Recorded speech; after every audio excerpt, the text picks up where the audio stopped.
Welcome to our candidate conversations. We're going to start things off with our at-large council candidates on the ballot for the city of Clinton Council. You'll see Greg Obren and Cody Seeley on the ballot for the at-large seat. We have both in the studio with us this morning, and we'll get a little introduction started first. We'll let the candidates give a little introduction. I would say we don't have a time limit. But keep it brief.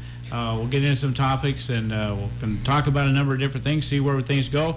Greg Obren, let you start things off. Give us a little introduction. Greg Obren, running for at-large council, so we know that. What do we want to know?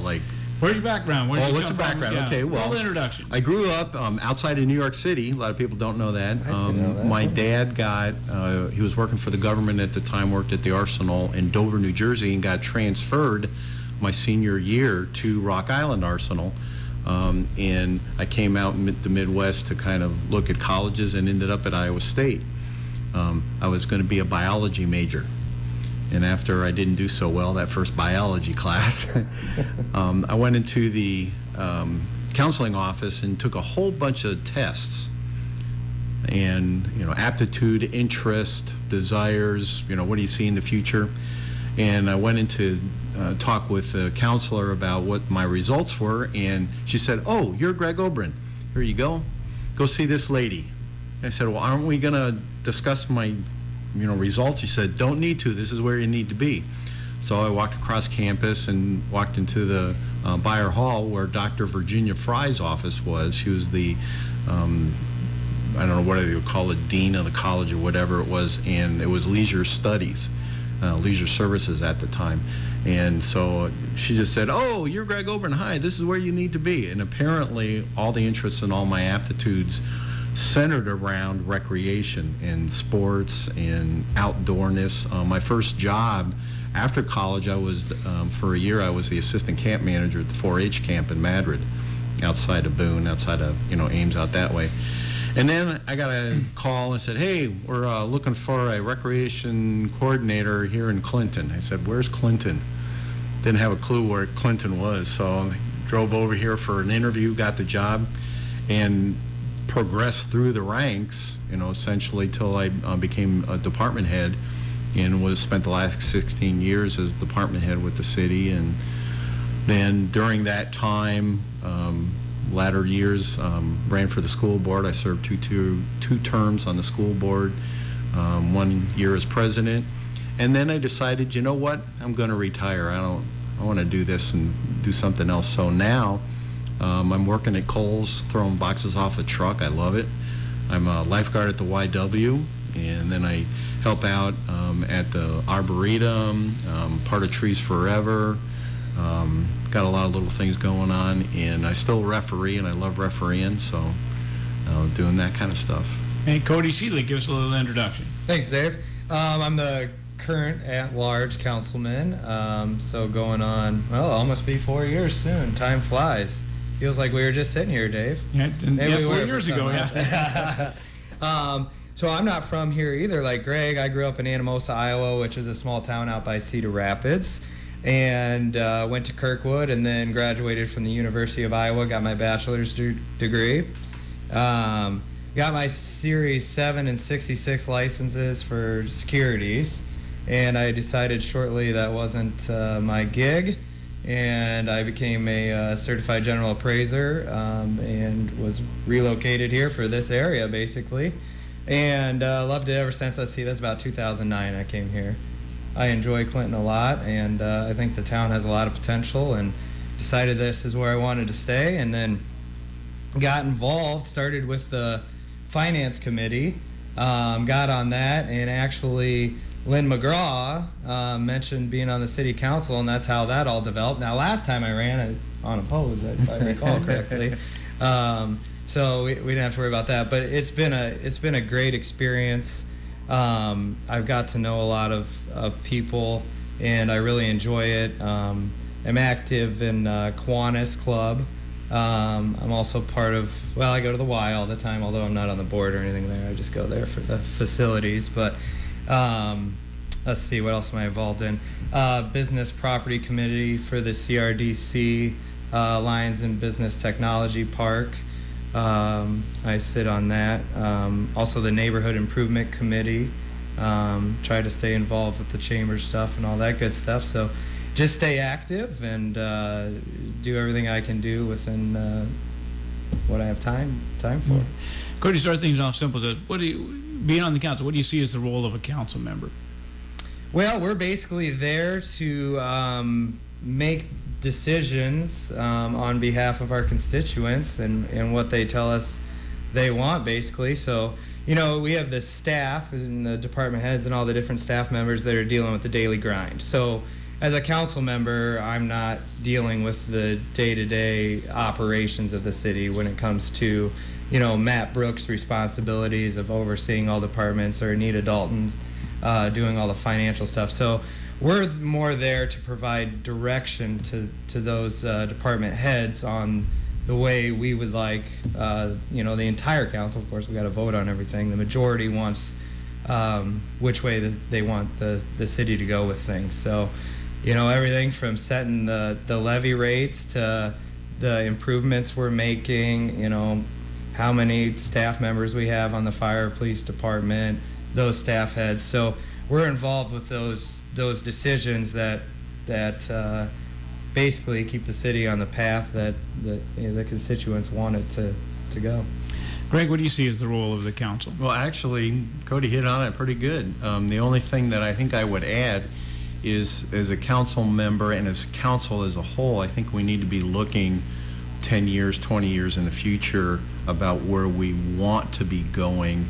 Not necessarily making all those day-to-day decisions. Like, we have very professional staff that are handling things wonderfully. So we don't need to be telling them what to do, but we want to say, hey, in 10 years we want to see this, or in 15 years we want to drive toward this. A lot of things that are looking and evolving, if you will, through both nationally and statewide. We have to kind of look towards that and say, okay, this is how this is going to affect us. Where do we need to go in the future?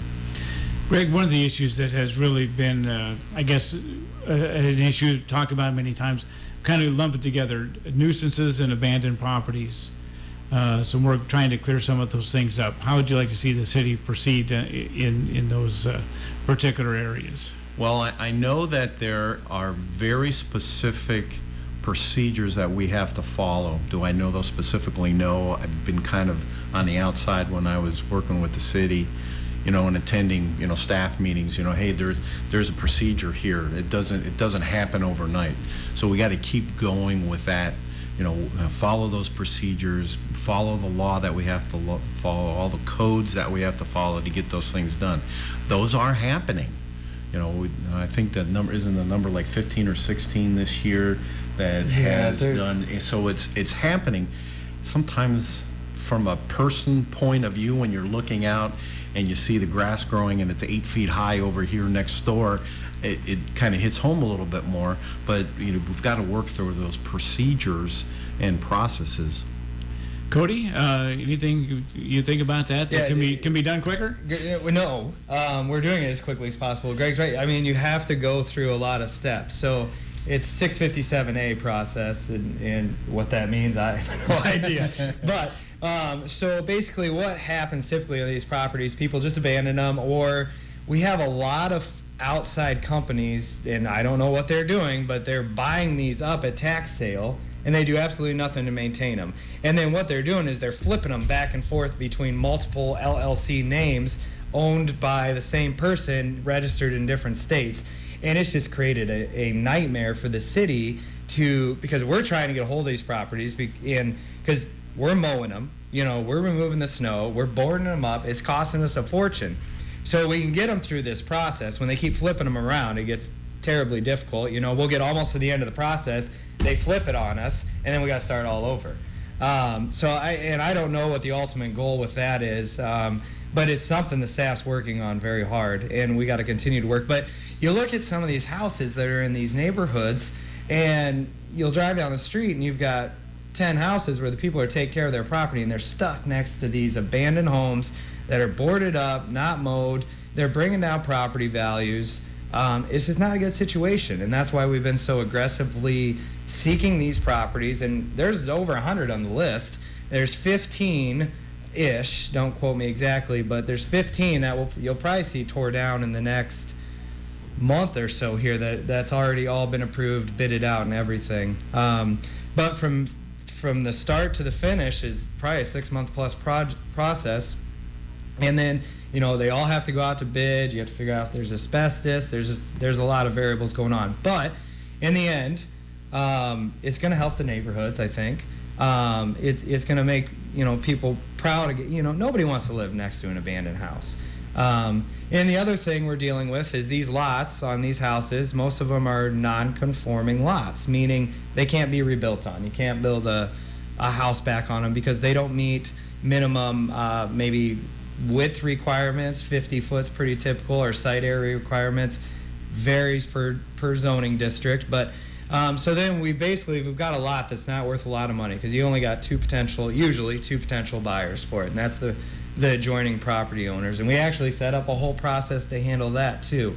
But it's costly to the taxpayers up front, but in the long run it's going to pay off because we need to take steps to get rid of those properties and help improve the image of the community, because it's not helping anyone having these houses sitting around. Cody, Greg, should the city budget more money to tear down these abandoned structures, or are they kind of at the limit? If you do that, then you got to take money from somewhere else. Well, we've budgeted and we've had a surplus. We actually, when I first got on the council, we had quite a bit of money in there, and we actually decided at that point that we'd stop putting more money in that fund until we depleted it down, and then we could add more back into that fund when we got to budget season. So I wish I would have asked and needed this because I'm not certain, but there was about $200,000 in that fund. I don't know if that includes the 15 houses that are getting demoed or not. But you also got to keep in mind, you get a big old commercial building that's all brick, probably full of asbestos, and it has to be tore down and somehow gets stuck on our dime, which happens all the time. That could cost that much money.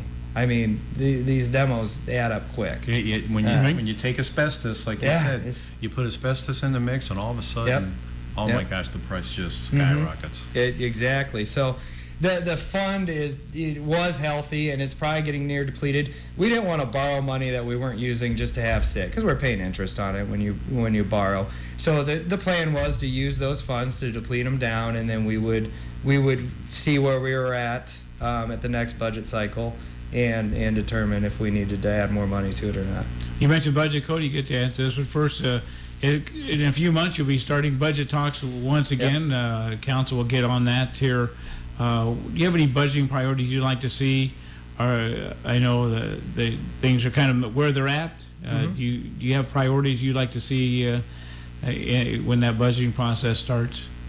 Yeah, I think generally the council's priorities have been similar when it comes to the budget. We want to, and maybe generally speaking, okay, we want to keep the levy, and we've done a really good job at trying to maintain the levy at its current without raising it. The way Iowa's set up is you have the city can levy, and you got your A10 levy, which is your general fund, and then you got levies above and beyond that for different, fire, police, debt capacity, debt service, stuff like that. So we've really worked hard to keep it where it's at because nobody wants to pay more taxes. And the problem is things keep getting more expensive, and it's a fine line you got to walk between providing amenities and providing services while keeping the budget or the levy rate within a reasonable amount, not raising it. And the staff's been awesome at it. They've done a good job at being fiscally responsible within each department, keeping budgets within reason, and that allows us to keep that levy where it needs to be. We'd all love to. I think we'd all love to lower taxes. We would. I mean, I would love it. I'm sure Greg would love it. I'm sure you would love it. But it's just we have to continue to maintain the city at a minimum. You see all the road projects going on. Those cost a lot of money. We're putting a lot of money in roads, but you have to levy taxes to do that, and that's where the majority of our money comes from. We also get a little money from local option sales tax, stuff like that. but the majority of it is property taxes, and that's what we function off of. So we've got to keep that levy reasonable without going crazy, but we got to, at a minimum, maintain and hopefully keep improving the city. I think that's ultimately the goal. Quality of life. Greg, what would be your budgeting priorities? What I would add to what Cody is saying is that what the department heads have done through the years is now they're looking down the road, and they're, you know, there's a 5-year plan for roads. Yep. There's a 10-year, okay, this is what we're going to think about doing for roads. There's a 20-year, you know, process with the sewer, you know, and all that. You know, look at what happened, you know, maybe 5 or 6 years ago, and we were talking about solid waste. Well, now solid waste has, because we looked at that 5-year and 10-year plan, solid waste is now turning the corner where it's maybe not paying for itself yet, but it's certainly not in the hole like it was how many years ago. And this stems back to Jessica days, and Anita is awesome. Oh, at Anita, planning. yeah. And Matt is the same way, and they are looking ahead. And you're right on. We got to keep looking ahead. And one of the things that happened to us is we're not getting hit by state mandates and national mandates like we were in the 80s and 90s and early 2000s. And that's what put our budget in the hole. Hey, you have to do this, and we're not going to give you money to do this, says the state or says the nation. Oh, okay, yeah, we understand, but now we got to cut services and, you know, and now because they haven't done that to us on a state and federal level lately, hopefully that will continue. We're evening out now. Yeah, we're under the dissent decree is what it's called, and that's specifically for our wastewater. What Clinton was built, where everything, your stormwater and your wastewater, all went into one. Every time it rained, we were going all out in the Mississippi River. DNR said, no, obviously you shouldn't be doing that. So that's what's cost us the most. And that dissent decree is still intact. It's still, but we're working towards it, and we're making goals. We got the sewer rate set where we can finish the dissent decree, and when things come up or we need to modify it, the DNR works with us and we can modify it. So, but yeah, that's a long-term, huge plan. That's what, 25, 30 years down the road still. Yeah, but guess what? We've got a state-of-the-art wastewater treatment facility that Lowmore uses, that Comanche uses, and we're set up for additional capacity. I think we're only at like 50% capacity. Yeah, that's what but that sets us up for, you get an industrial user or something that requires a large volume of wastewater to be treated. We're ready to go. We don't have to bond to add on to the plant.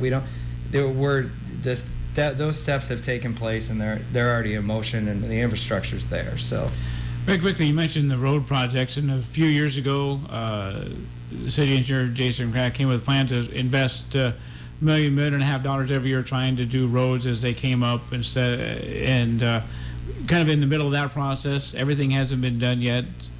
Are you pleased with that? Would you like to see more done? Would you like to see more money spent there? Well, certainly, yes, more money. Of course, yeah. I mean, that doesn't, slip by anybody. But what's happening is things that are happening, like up in Main Avenue where they got the permeable pavers. Wow. I mean, we're getting awards for that project, and other projects like it around. Those things are long-term issues. I saw the guys up there yesterday, day before, whenever it was, well, I guess not yesterday, but probably Friday, cleaning the little cracks, not the cracks, but the joints between all the permeable pavers. Oh, really? Yeah, for the winter. Oh, nice. Oh, yeah. It's perfect. I mean, that's what needs to happen. So, looking forward to roads, okay, yes, this road over here needs to be done. Yes, this road over here, it needs to be done. But what's happening is when you put in curb and gutter and you put in pavement there, that's going to be a 10-year, 15-year fix before we have to maybe do some repairs to it.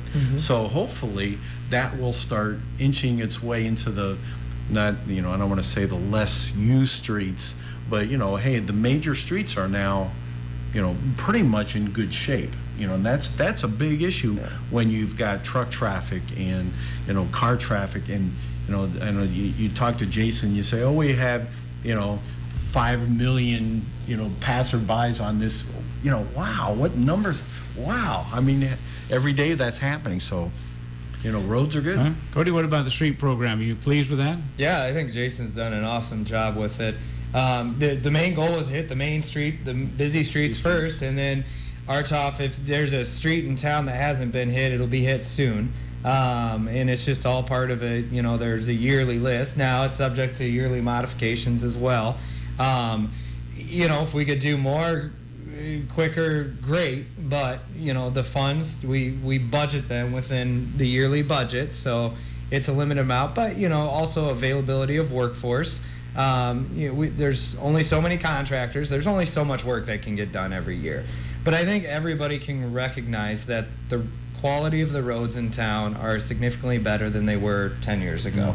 And that we've been playing catch up with that. And while we're playing catch up, it's going to take a while, but once we get everything restored to a more acceptable state, it's much easier to maintain those roads and keep them in good condition. And you also see a lot of that too, and Jason's been on top of it. If downtown they did the seal coat over everything, that is just to help the longevity of the road. Moisture's the worst thing when it comes to asphalt. It gets under, it freezes, it heaves it, it damages it, potholes form, boom, we got a problem. And that's just one step that isn't costly, that allows the roads to last longer. And Jason's been on top of that. You'll see him around, I'm sure cleaning out the cracks had something to do with it. Or when you see him going down the asphalt road, cleaning out the cracks and filling full of tar, that's a maintenance item. And Jason's done a phenomenal job with all of it, so he deserves a lot of credit for it. Cody, as you sit on the council, and we mentioned you two are running for the at-large council seat, do you have any, I guess, concerns, or when council discussions, Greg says, ward versus the at-large, you're looking at a different concept once in a while maybe than your fellow council members who might represent a specific part of the city. Yeah. You find any differences of opinion how things should be done, or votes on the council when they're looking at a specific ward and they want something done there versus you're looking at the entire city? That's a great question. We honestly don't run into that a whole lot. And if you kind of watch, I represent the entire city as an at-large council member, and then you have 4 wards, and they represent their wards. Now, even though it's a specific area, it's still part of Clinton, and you have to look at what benefits the majority, right? But no, I don't see where we differ a lot in opinions just because it's a ward person versus a council member. Every decision impacts the entire city, which impacts the ward. That it doesn't matter what ward it is. So usually, generally speaking, I think we're all on the same page on that. Greg, what about you looking at ward versus at large? One of the things that has happened in probably, I'd say, the past maybe 10 or 12 years that I've been around is that when we start looking at a 5-year plan, and I have as a ward person, as an example, I want to make sure that this street gets done in my ward. Mm-hmm. And then I'm communicating with my other ward and other, council members, and they say, well, I need this street done too. We did that as staff members. Hey, we need a new truck for Parks and Recreation, but I do know that police needs another car, and I do know that fire department has to replace a 15-year-old piece of equipment. So as a group, we're looking at that, and we understand because we're communicating, and that's what happens on council too. I've seen it. I said, I've sat on the other side of the table, but I've seen that where that discussion takes place, so everybody understands that, hey, we're not just talking about the next 12 to 18 months. We're talking about what's going to happen over the next 36 months and 5 years and 10 years. Yes, we do know that you need a new truck, but you know what? We need this piece of equipment first before this truck, and by communicating, we can put that down on the listing, if you will, and this is how this can get done, and everybody can look forward to those things. And the discussion is what is the best part of it. It's not so much about, hey, this is getting done this year, but it's, hey, this is how we're going to approach all the situations that we're facing.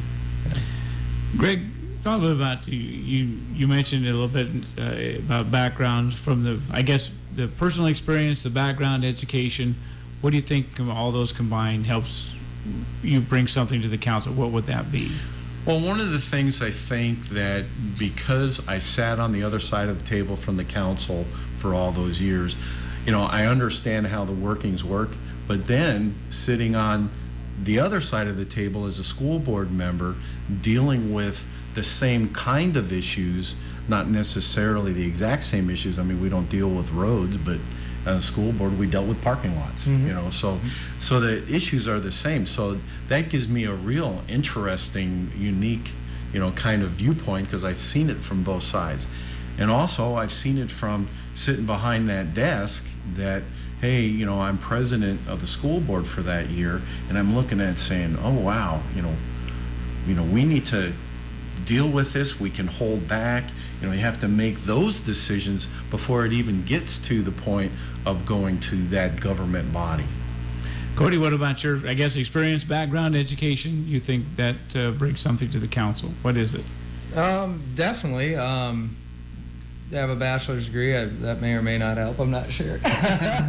I think my job allows me to play a little bit more of a role than normal, just because of my dealings with the public, and I'm in nearly every neighborhood in Clinton every week.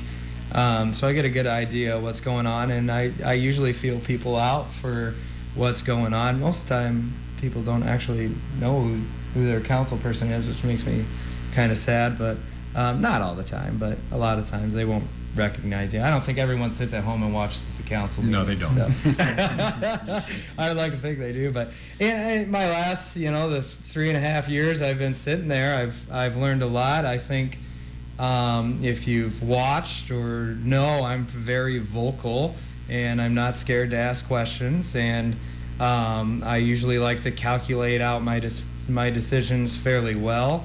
I try to prep myself as much as possible in advance of the meetings and make good decisions. I've sat up there and, we're all in agreement, and there's some times where some of them aren't, or I'm just not, and that happens. But I think that there's situations where everyone shouldn't always agree on the same topic, and that's fine. But I'm a mature adult, as with the rest of the council members, and we can walk out of that room and there's not hard feelings after that, and that's important too. So, Cody, talk about the time commitment that it takes to be a council member and how you fit that into the real world of your job. Yeah, it's more time consuming at certain times than others. I'll reflect back to the SRO debate, and that was a very time consuming time for myself, because there were a lot of upset people, and we had a lot going on, and it went on for quite a while. And there's other times where things are pretty laid back. I make time for calls. My number's always available, and I do respond. If there's someone I haven't responded to, it's because I didn't get it. Because I will follow up to the best of my abilities.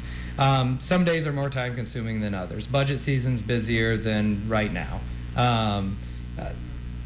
The last 6 months, seems the meetings have been pretty short. But I remember sitting there for 3 hours, going till 10 o'clock. That's back when the meetings were at 7. And, it is what it is. The meetings are actually the easy part of the, you're working on everything prior to the meetings, and helping people with issues and whatnot. But I will say we got a great staff, and they make it easy, because if I get an issue or a complaint, or someone needs help with something, I can direct it to the person that needs to take care of it or can help with it at the city level, and they always follow up, and they do a great job. So that takes a lot of stress off of you as well. So, but it can be done. Just takes some time. Greg, time commitment. It takes time.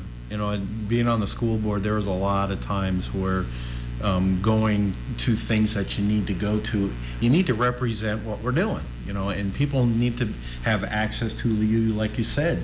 Hey, they need to be able to see that you're out in the community and talking with people and being available to talk with. And you're right, there's some things that need to come right to you and say yes, or we'll have to bring that up, or you know what, this needs to be passed on to this department or this person, or you know what, we need to go to the city administrator first with this, because how do we get to there, how do we get to a philosophical decision of what happens in, like, say, Parks and Recreation. Well, we got to go to the Park Recreation Advisory Board. Yep. I mean, we have to do that. I mean, so those things have to happen first, so that people, when you talk about communication, that's communication, making sure that things are being passed to the right people to be done in a timely manner. Yep. Greg, fill in the blank. You're proud of what in the city? Tell us what. I'm biased. I'm proud of Parks and Recreation in our city. We have a park and recreation system that is second to none. I mean, you look at what we have, and what people say. I mean, we just go right to Eagle Point Park, yep, and people think that's a state park. Well, no, it's ours. It's a city. Everybody thinks it's a state park, and it is the size of a state park. It is the size of a state park. So I'm biased, I know, but also, I got to work with, the police department and the fire department and the street department and the water pollution control department, because we, in Parks and Recreation, we had all those pieces, and hey, when we, drain the pool, hey, we better call Bob to say, hey, there's a bunch of water coming in. I mean, hey, we wanted a hole dug so we can plant a tree, and it's on the city right of way. Well, we need to call Creighton over at the street department, and how many times do we have programs where, hey, police, hey, fire, coming over, we got a bunch of kids that we want you to sit in front of and talk about our community. As a whole, it's our community. I mean, we are a great town. We just need that one little, two little, three little, economic engines to help us along here. We're holding our own as a community.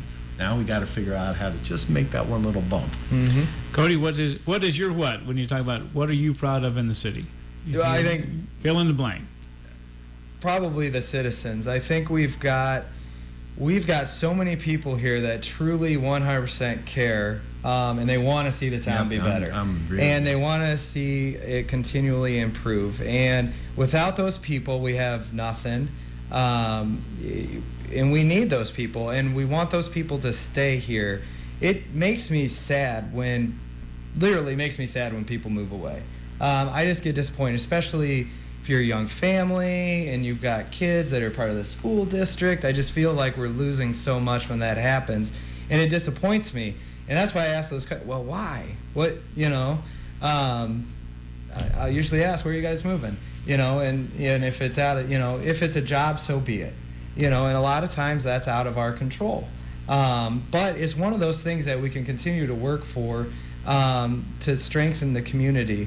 You've got to have jobs, and you've got to have amenities as well. You've got to have the quality of place or life. You have to have, the same with the school. You've got to have quality education. Quality education. And we've got all those things. We just got to take those things that we already have and continue to build on them and preserve them and make them better. And I'll tell you what, in the last 10 years, we're doing it. Things are going in the right direction. It just takes time. I've learned being on the council that nothing happens quickly. Doesn't matter what it is, it's not going to happen quickly. Change takes time, which is good though. A simple ordinance takes time. But we all just got to keep working at it, and I think we need to importantly come together and work for the same goals instead of different organizations working for different goals. I think if we continue to team up, and it's happening, we can accomplish a lot more working together. Man, I got off topic there, didn't I? Well, and you struck on what's happening. Yeah. 10 years ago, 15 years ago, the county supervisors, the school board and the city council rarely talked. Yeah. Rarely. And now it's almost like a unified front. I mean, and it's gotta be. It's gotta be in order. And then you start talking about all the things that are happening around us that we don't have any control over, and yet we're still talking together. I mean, we could do better, yes, but 20 years ago it was like cats and dogs fighting between those three governmental agencies. Now at least they're talking. Oh, we need that. I mean, the school district and the city play an integral role with each other. And I think we're working together well, but we have to, and we need to, and I want us to. In the county, we make up half of the population of Clinton County. We're very important, but our county supervisors, we work with them, and I want to work with them. If they've got an issue, it's our issue too, because the city of Clinton's in Clinton County, and it's a team effort. It truly is. We'll get things wrapped up. Cody, give you the first chance at a closing statement. Here's your chance to give your closing remarks. Okay. Well, Dave, thanks for the opportunity. It's been fun as usual. The questions were good too. I liked them.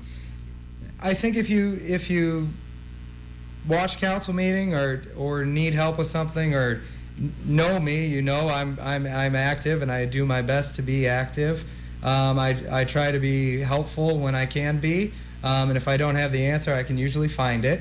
Some of the issues aren't always easy issues, and a simple issue that can be corrected by staff or a larger issue that has to go through an entire process with the council.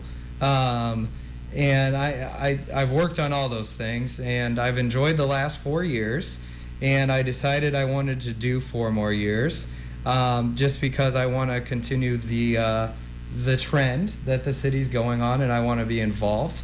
Love Clinton. I like being here, and it's important to me that Clinton and the citizens continue going the direction we want to go, reducing crime, keeping the levy under control. We got to keep taxes down, keeping the sewer bill where it needs to be. By the way, there's no plan to increase that anytime soon.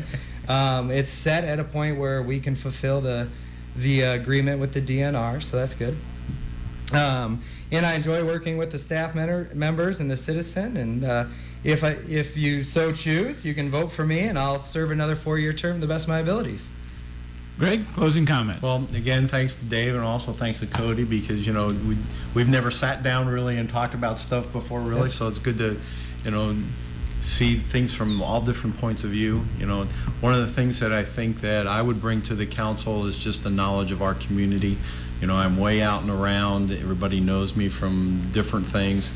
Part of what I want to run for and be part of this is I want to be part of this. And you're exactly right, Cody.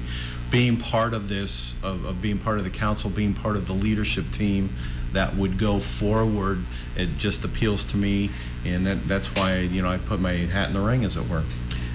We want to thank our at-large council candidates, Cody Seeley and Greg Obren, for coming in for our conversation this morning. Tomorrow, it will be our 4th Ward candidates, Paul Gaspin and Rhonda Kearns.